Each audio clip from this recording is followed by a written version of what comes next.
I think it's go time today. Hey, great to have you tuned in today. I'm Patrick. I work with Better Homes and Gardens Real Estate, Kansas City Homes, where I'm the Director of Agent Growth and Coaching. And basically, that means I am a full-time business coach for all of our agents throughout Kansas City. We've got 350 of them throughout our 7 locations. And every week we come up with a new topic to present to the agents. And today we're showing it to the whole world if they wanted to watch. So we're excited.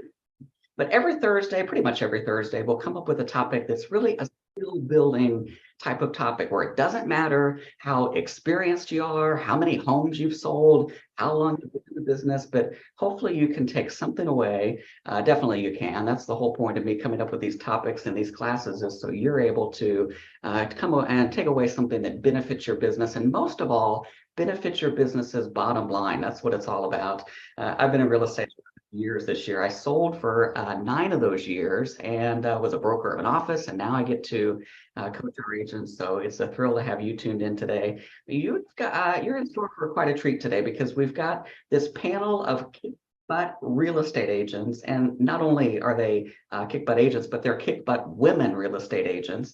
And we put together this panel because all month long, all the month of March, we've been talking about being a listings-based agent, having a listings-first focus.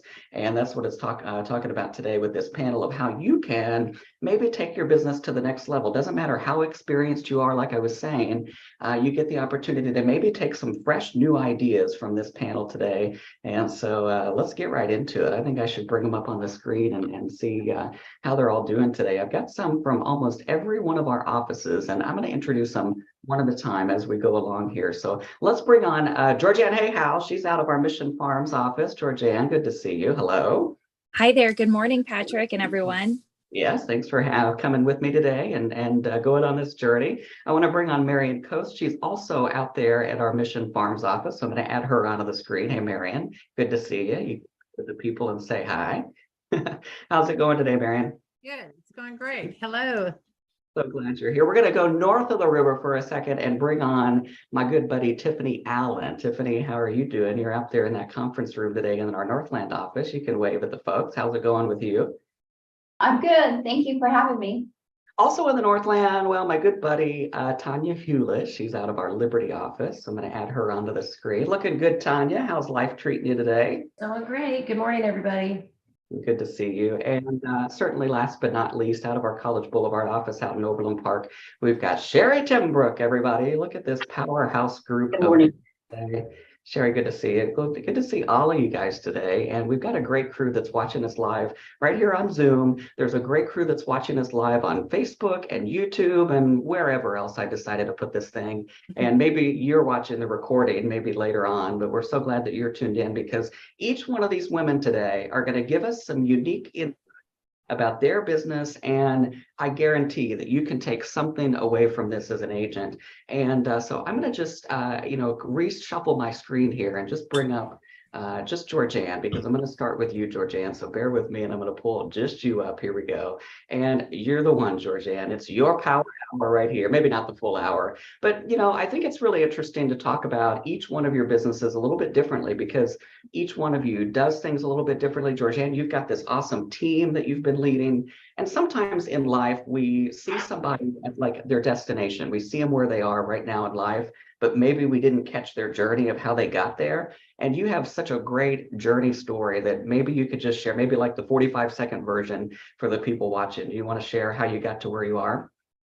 Sure thing. I'm happy to do that, Patrick. Thank you. Well, I mean, I guess more than anything, I'm a scrapper. Like, I didn't have business handed to me or anything like that. I've been in real estate for 28 years. And for the first 8 years of that, I was an admin.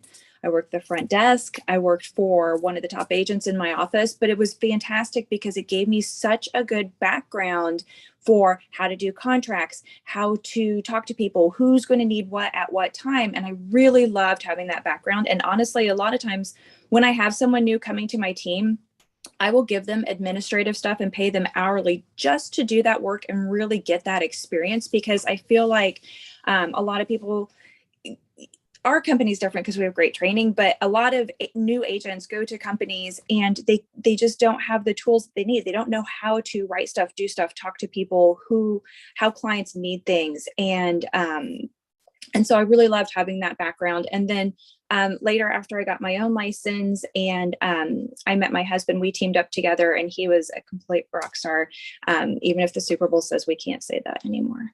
So, and then we worked together for a while. And then after he passed away, I took over the team and have just a really strong core group of really great women.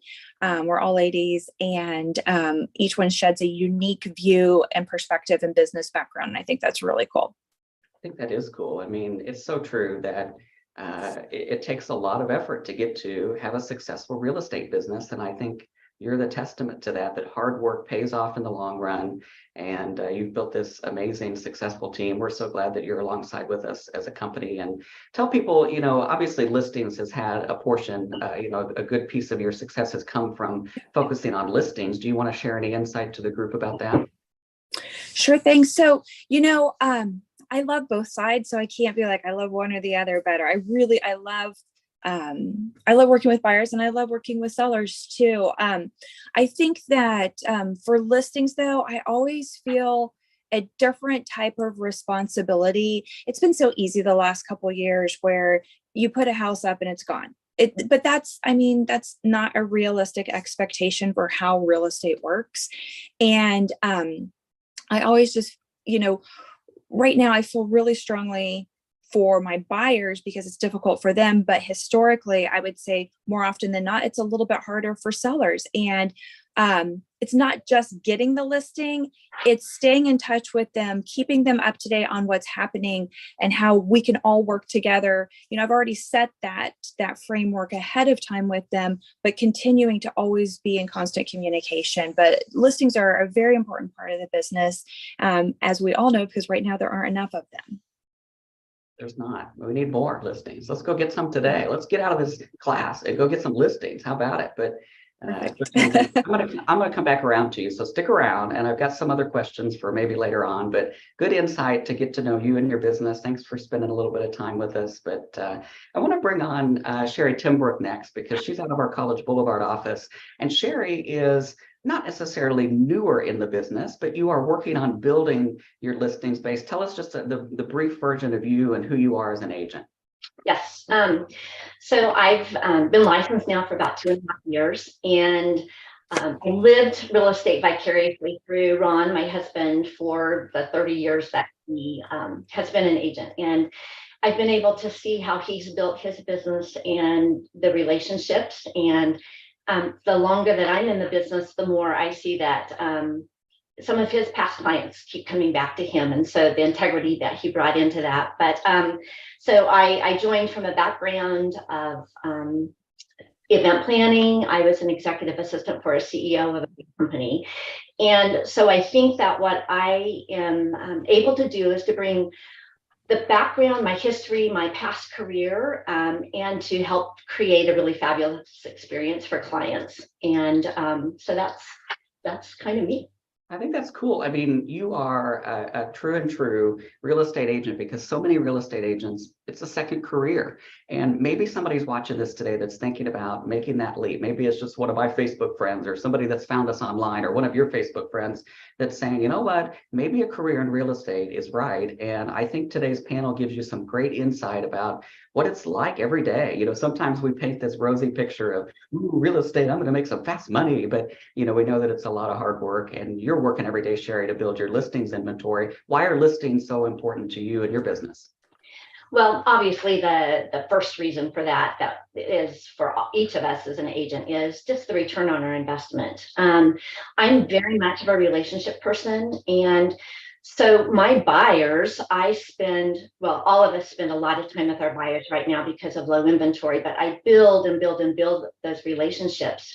But with listings, you don't have as big of an opportunity to build that relationship because you put it like Jordan was just saying that our inventory turns so quickly that you might only be working with a seller maybe a month before they're putting a house on the market, and then 2 days later that's done. But I think that just the amount of time and that whole return on investment and just the value that we get for that. But I also see that in the listings that I've had for the last 2 years, and a lot more than I realized I had. And I started counting all of those up, and it's because they go off the market so quickly. But I think that just building those relationships through listings, the referrals that we keep getting off of those and seeing the stream of referrals that come when we do a really stellar job for our clients. Listings and sellers lead to so much business. We talk all the time, at least I do in the classes that I teach, about having that listings-based business, focusing on listings because you can typically handle a lot more listings than you can the same number of buyers. Because like you said, there's low inventory, so we're driving around all over the place for our buyers. Nothing wrong with that. We love that part of the job, but at the same time, you can handle more business, becoming more efficient with your time, which is one of our core values this year, becoming more modern and efficient. And so having that listings first focus, I think, is such an important thing for an agent. I'm going to come back to you too, Sherry, but thanks for giving a little insight. Great job to both of you so far. We're so glad to have you. I'm going to go north of the river, which I know is a long ways for some of you. Just kidding. But I've got Tiffany Allen. She's out of our Northland office.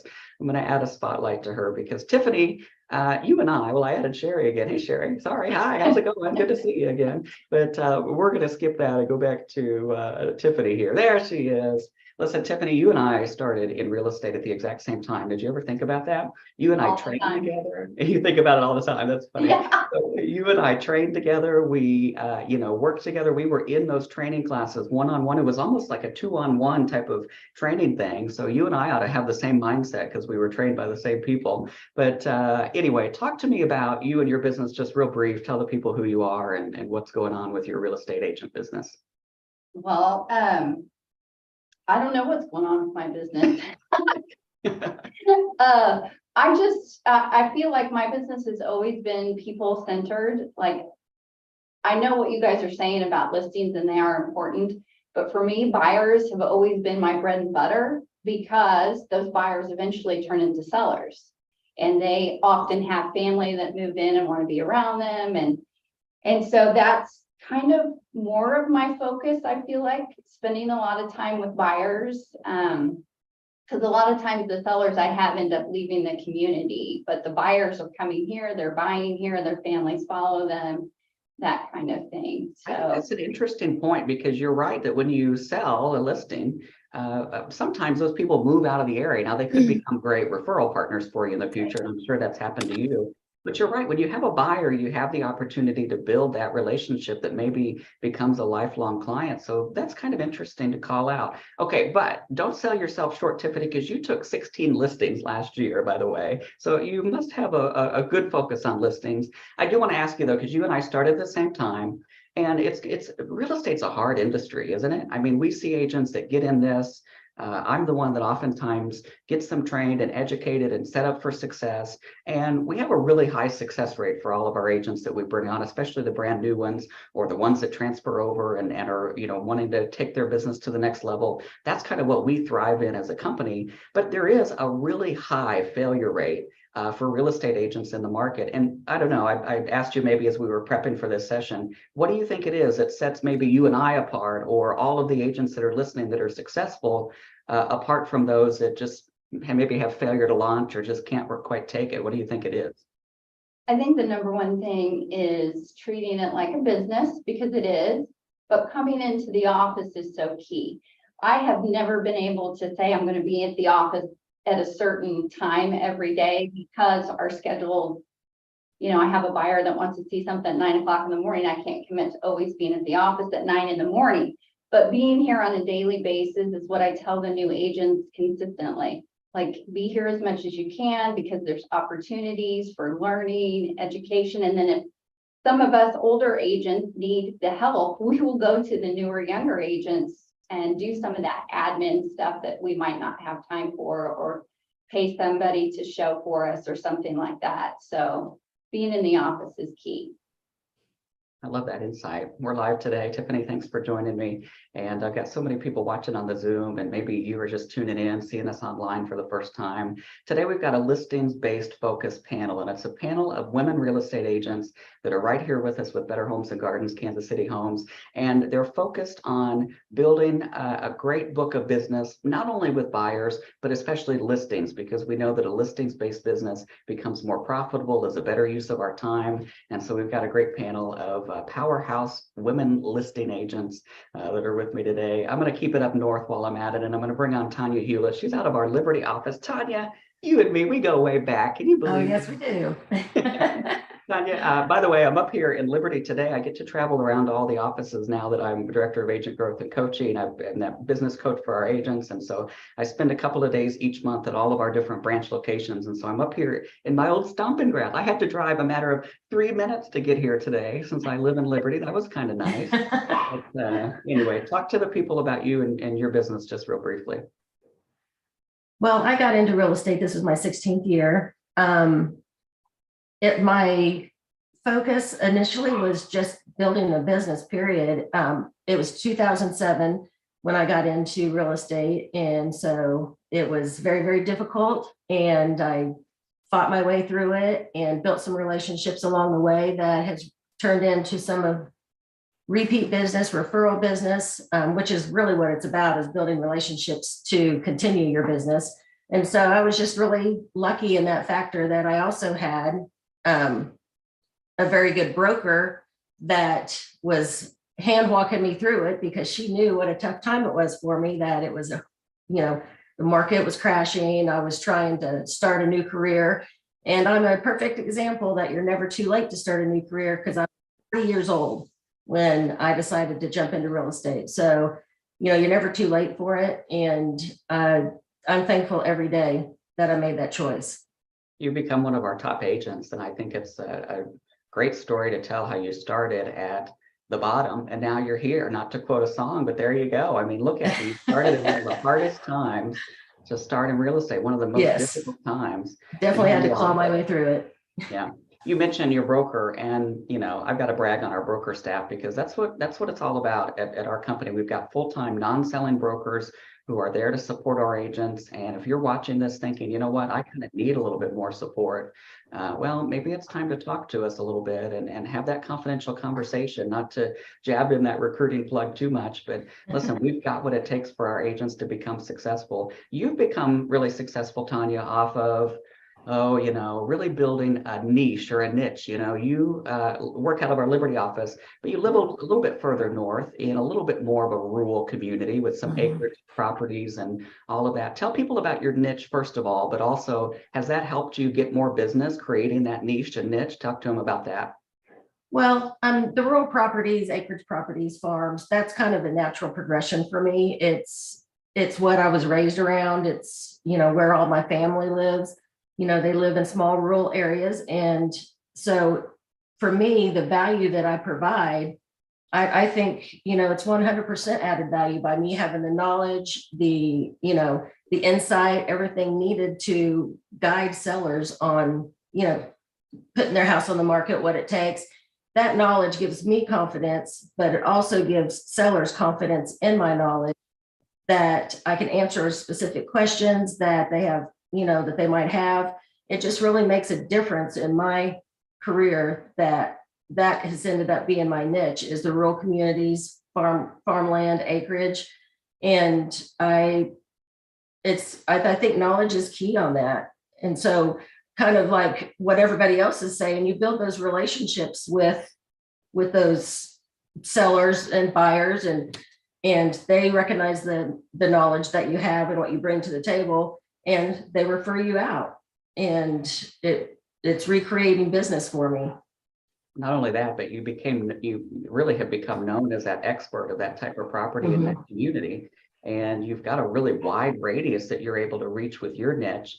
And maybe somebody that's watching today is thinking about, okay, maybe it's time for me to come up with a niche myself. And maybe you don't live in a rural area like Tanya does, but instead maybe you focus on a certain generation. I really worked well with baby boomers when I was selling. So I kind of targeted maintenance provided type of patio homes. And so maybe that's something that you think about doing. But I don't know, start thinking about how you as an agent watching this today could come up with that niche or niche, however you'd like to. Depends on how fancy you are, how you say it, I think. They both work. Over here on the Missouri side, I think we say niche, but anyway. Yeah. Where I come from, it's niche.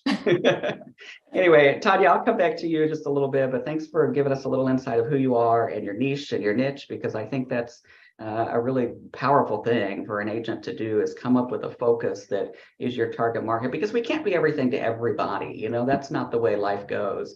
And, I think they say 20% of the people in the world aren't even going to like you. Well, they can't even like themselves to start with. That might be part of the problem. But the insight there is that if you come up with your target demographic, your market that you work really well with, well, then your business will benefit in the long run.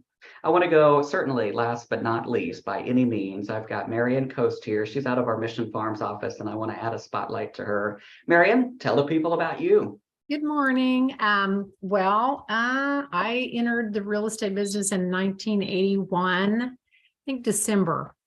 My mom and I both got our license at the same time. So, and I was in Oklahoma. So I worked 5 years there, started in Coast Realty with Larry's dad, who was a developer, home builder in that town in Bartlesville. So I was in the office with just myself and two old men who were like from the Depression. Yeah. So they were in their 80s.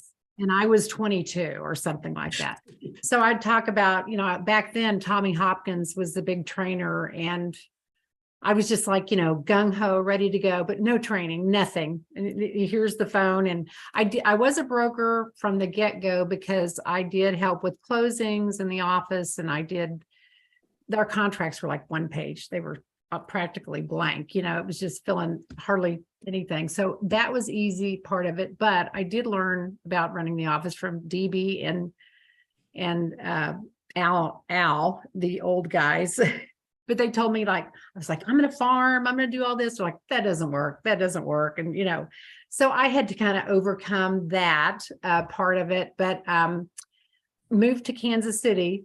Praise the Lord. So we were in that depression of the mid 80s and the high interest rates. So I think it was 18% when I got my license. So we were just trying to be creative with home building and builder buy downs of buying the rate down to 12 or 13. People were sleeping on the sidewalk for 13% interest, for bond money. But it was like a wow when I moved up here, because I was, in this busy office with Cole Banker, David Cooper. The reason I interviewed with and like Cooper was the non-selling broker part of it, because I was not used to that in Oklahoma. You were used to this owner broker selling. So I really liked that. And I leaned on them for training. And I really have stayed with this group through all their transitions. And I've enjoyed that and getting to know people. But so I started with, we expanded Larry's business and infrastructure. And so I literally knew nobody. And we did board duty. I would literally call just out of the phone book. And that's back when we had the books about this thick that were cross-directed addresses and phone numbers. So I just really just called, knocked on doors for sale by owners, expireds, and just kind of worked my way to, getting listings. Now, I have to say listings, I've always been a stronger lister. I was always like 60-40 listings to buyers. But back then, a lot of my people stayed local. So I was in the Olathe area. So I worked a lot of Olathe, Johnson County mainly. But of course now I'm all over the place, but that's because the internet and everything has just made everybody be able to go further and feel more comfortable doing that. So referrals across the city have changed dramatically. It's like, oh, if I'm going to list somewhere up in Liberty, I'm going to call so-and-so. And, that you kind of did that in a referral through the offices. But I would say building just relationship, and those people who were selling back then, you had a lot more listings because they just weren't selling. So you really had to work the listings and pricing. And then you had the responsibility of somebody buying another home and having this home and then having that other payment if their house closed. And you had that contingencies, sometimes double, triple contingency dominoes. And it was just pretty hard, I would say, but we worked through that. And so a lot of sellers bought and then stayed, and they've been long time, like 30-year people are still calling me going, hey, I used to work with all these cute first-time buyers. Everybody's like, how come your buyers are so darling? And I was like, I'd put them in a house and then they'd start having babies, and then as I've aged, I've got these people that are now out downsizing and selling that house that they bought in 1989 They're or lifelong clients, that's the amazing. yeah, they thing are. about, That's the thing. But you're right. If they're local, if they're relos, you have them and then they're gone. So that's changed more, I would say. But yeah, the relationship is key. I think my biggest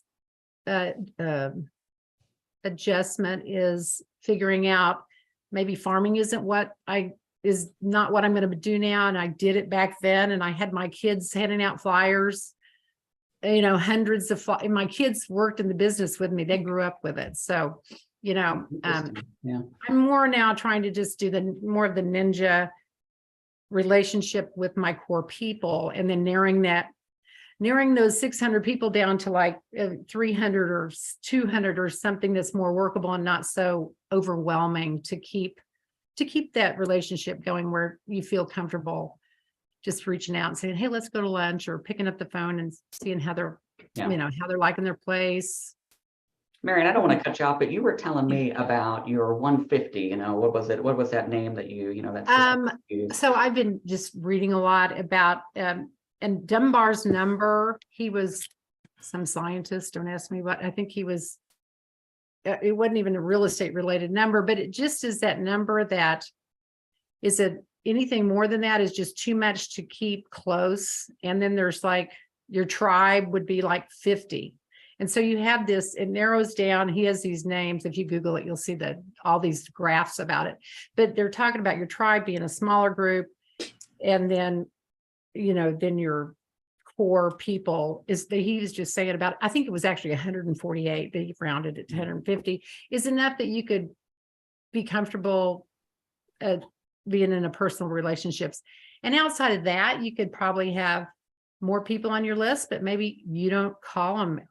You just do the mailing, like the calendar every year I've done for 30 years, or the royal schedules or the chief schedules, but maybe you don't get as personal with those people, but they're there. But because you never know who might call you.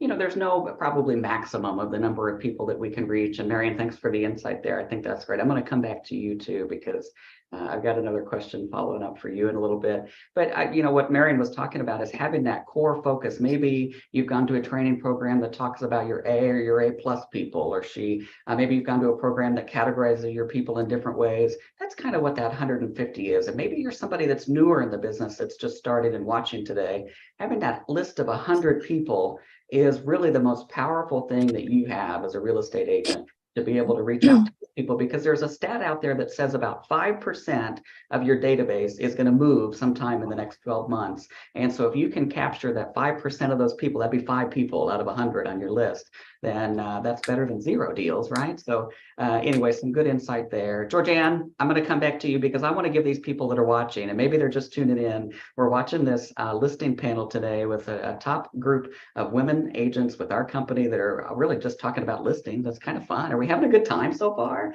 Are you having a good time, Georgianne? I hope so. How about it? She's nodding her head, so that's a plus. I want to ask you, you go out to a lot of listing appointments, you and your team members do.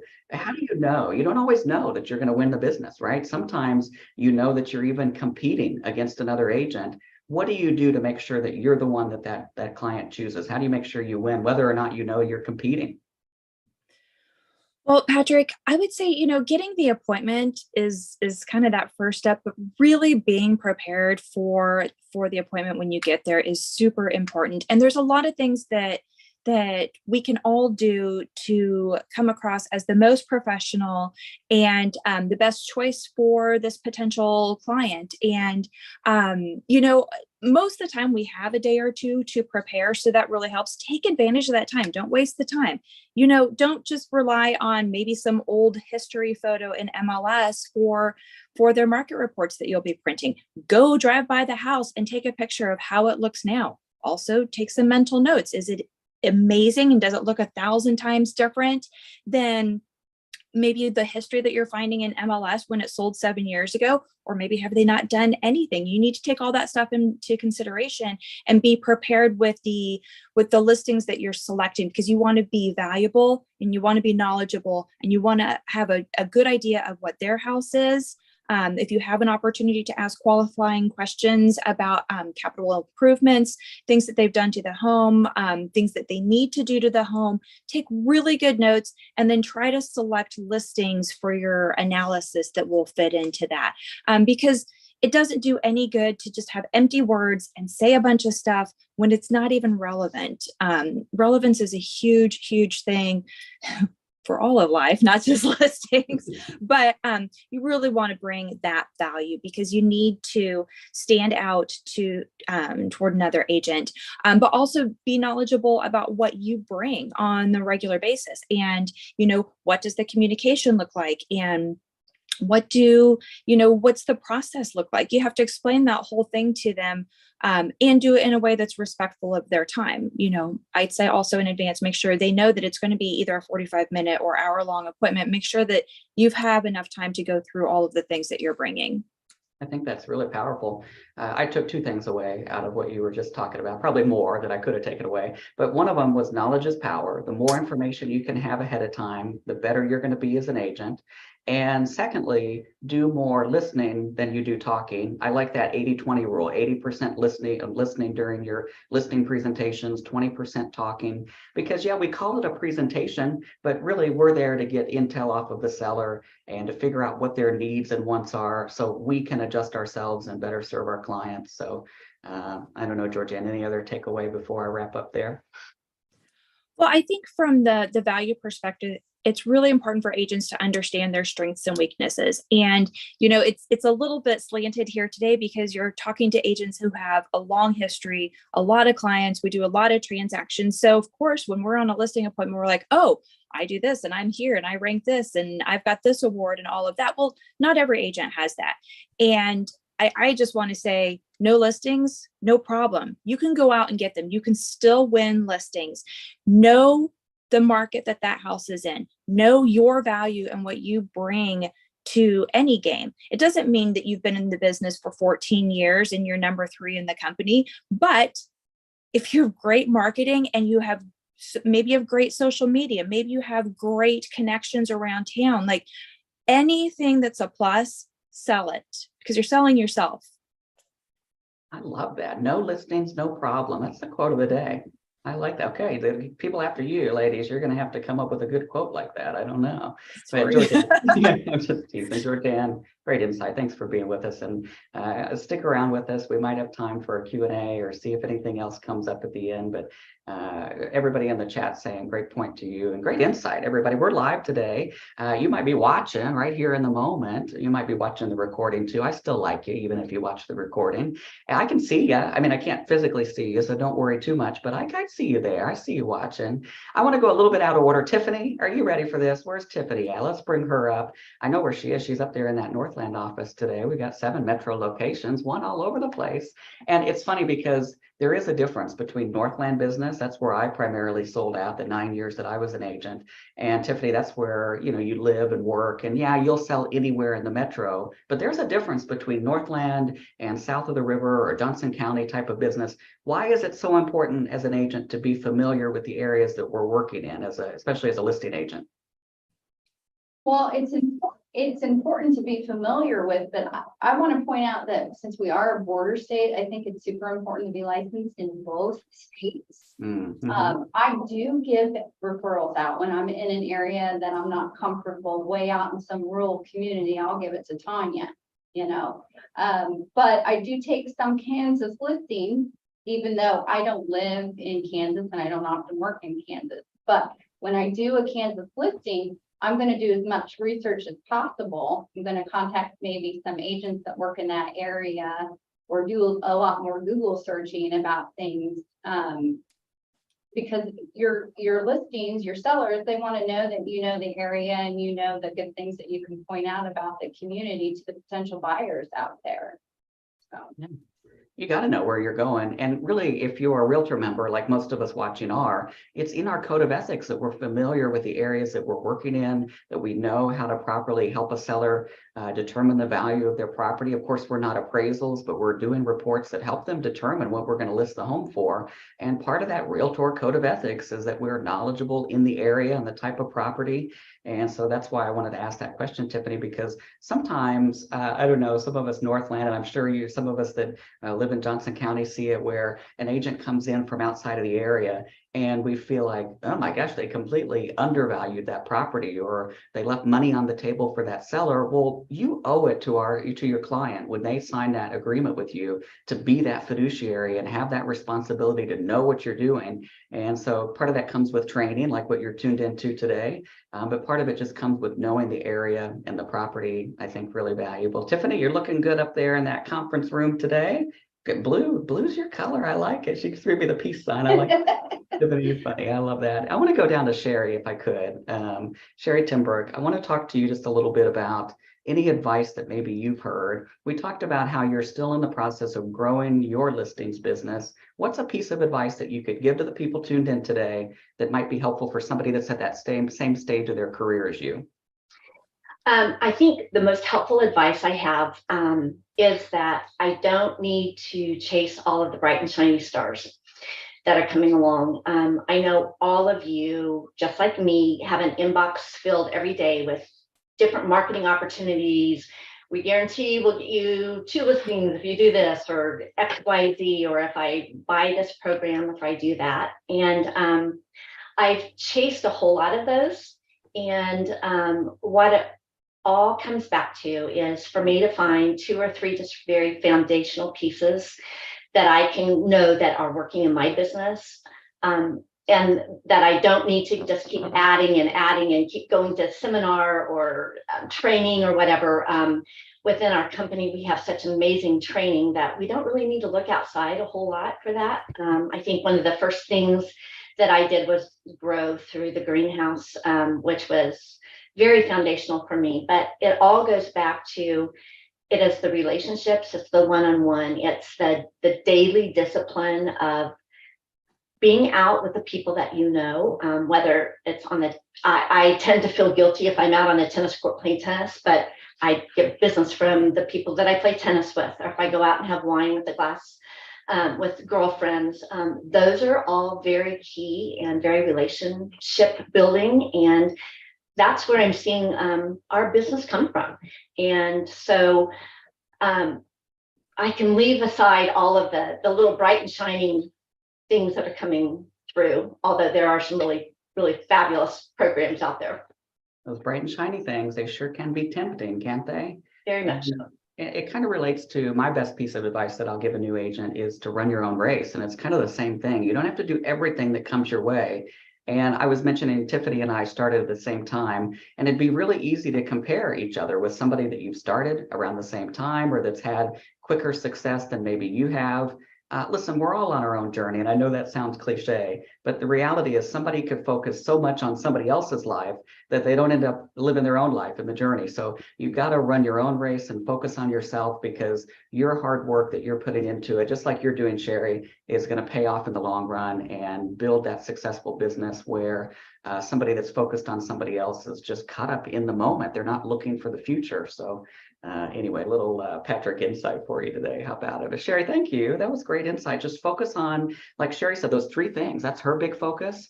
And maybe you pick yours as an agent today. I want to bring up Marion. And Marion, I want to talk to you about when is the right time to ask for referrals, because that's an important part of all of our business. We've mentioned that today, that every one of us here is a relationships business, very relationship-based business. So you got to ask for referrals at some point. We have to build that skill of asking for those. When's the right time, especially when working with the seller? Working with sellers and asking. Well, when I go on the interview, I'm asking those questions about, their move and what their history of, if they ever sold before, and their comfort zone in selling and what they like and didn't like. I'm just trying to get some insight. But, during that time, you might ask them if they know anybody else who's going to be selling in the area, because then it's on their mind. So they might mention that somebody in the neighborhood's going to sell or just died or something. They just know what's going on around them and it's on their mind. So they're talking about it to everybody. So that's a good time to maybe mention if they know anybody else who's moving,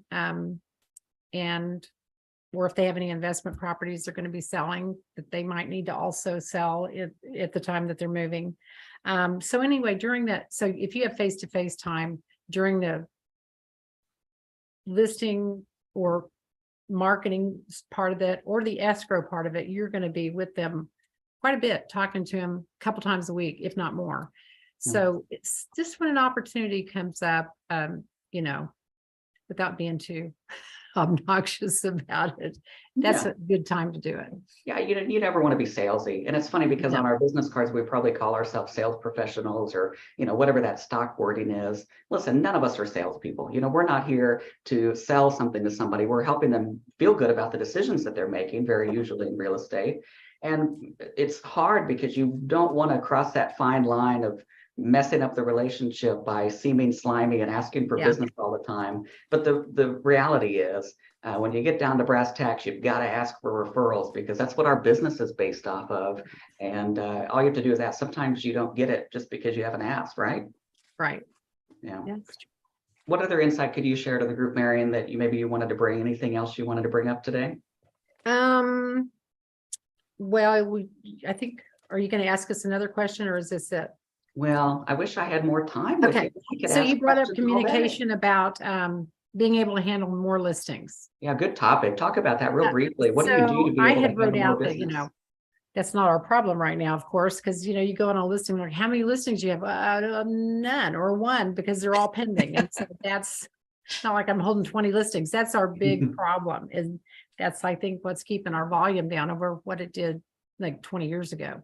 But I think in fact, I'm better when I'm busier. I'm just, clicking. So, I just think everybody's probably better when they're busier. You just get more done.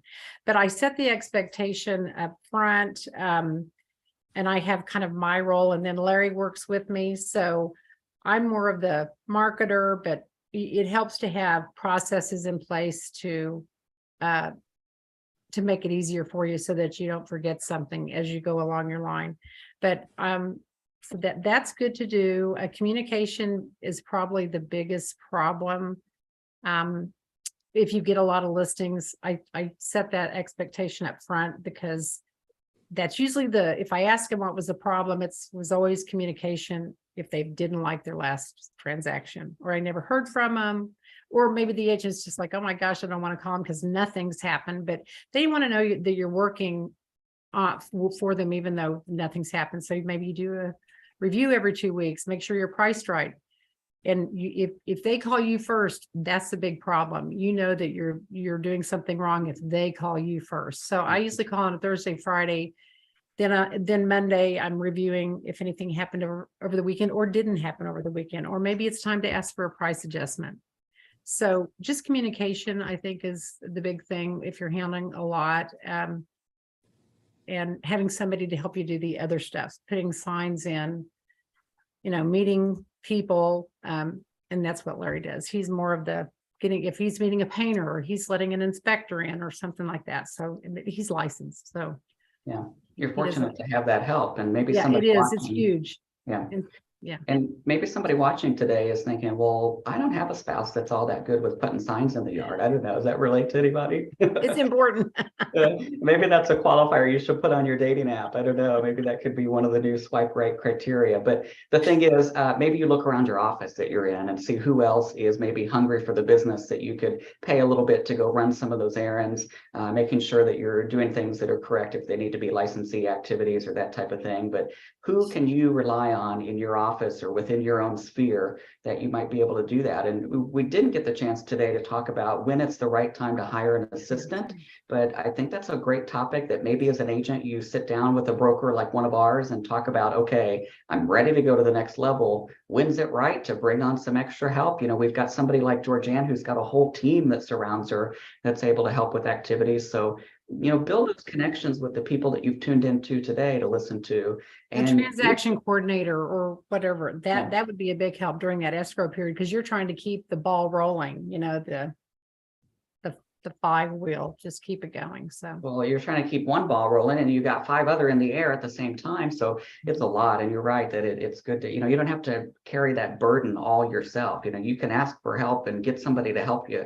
And that's sometimes what it takes to grow your business to the next level too. So Marion, thanks for spending some time with me. I got to bring up Tanya before we wrap up today. And Tanya, you are a wonderful marketer. That's one thing that I've always admired you, because we worked alongside each other. And who was it, Sherry, that mentioned Grow? Tanya and I went through Grow together, and now I'm the one instructing Grow, but it's a great productivity training that we offer. We just did one a couple months ago. We do it about 1 or 2 times a year. It's just one of those coaching and development type of programs that we offer. And I think, I don't know, take it the right way, and maybe tell me if I'm wrong, but I think it was Grow that helped pivot your marketing, Tanya, to the next level and come up with maybe a more systemized marketing plan. Anyway, my blabbering here is to lead you to talk to us about what you do to market your listings that set you apart. I think it's important to remember that marketing isn't after you get the listing. The marketing starts at the listing appointment. You're showing them your marketing plan, you're marketing yourself to them to show that you're the best to go with, to the best agent to market their property and get it sold for them. And so I think that's important to remember. I think that when we talk about marketing, we look at the big scope and it's like, oh, it's social media, it's, it's online, it's a presence here or there, but marketing starts at the listing table. When you're at your appointment. Some of the things that I do, and it's because I have more of a rural farm acreage type database or, center of influence. And so I think it starts with your photography, because everything is going to go online. And if you don't have a good online presence, then you're not doing the sellers any kind of a benefit, because you lose out on an audience immediately by not having the videos, the drone videos, anything that you think is important for that to highlight that listing. You need to start with professional photography. I didn't use professional photography for a while, and I will tell you that it is crazy. It completely simplified my process. I didn't have to worry about whether I was in a mirror someplace when I took a picture, and didn't have to edit them, didn't have to do any of that. And it really took my business to the next level, I believe, by switching to a professional photographer and drone photographer. So I start with that. A lot of what we do is what other companies do as well. your social media, your online presence, all of those things are similar. And I do touch on that with my sellers as we're sitting there going over my marketing plan. I do touch on that. We have value. This isn't necessarily anything that's just unique to us. Other agencies will offer this as well. But I go a step further with the photographer I use. They give you a unique website that's unique to that address. And our, BHG has an awesome, marketing plan like that as well. But some of the stuff that I do outside of that is, you're wanting to focus on their property. You want them to feel like they are your focus. And so I do, full color brochures, flyers if needed, but with the brochures, I put all of the disclosures, everything. I make sure that those are at the property for showings. And, online, social media, all of that is definitely a part of it. But I also do some stuff on the side that, especially if it's a rural or a land property, I market and pay for marketing outside of the regular marketing. So I buy ads on like horseproperties.com, there's land.com, landandfarm.com. There are actually websites out there that don't pull from the MLS. And so I think it's important that that you're reaching as big an audience as you can. I also do the paid email blasts. And I don't know how many people actually look at those flyer blasts, but even if it's just a handful of people that are looking at it, it's worth the money. And so whenever I do a just listed, I'll do a paid email blast. And I've tried a couple different companies. I found my favorite. And what's nice about it is that you can not only blast out to the Heartland MLS agents, they have other outlying MLSs that you can reach that you can send to as well. And I've used those a lot, especially with my larger farm properties.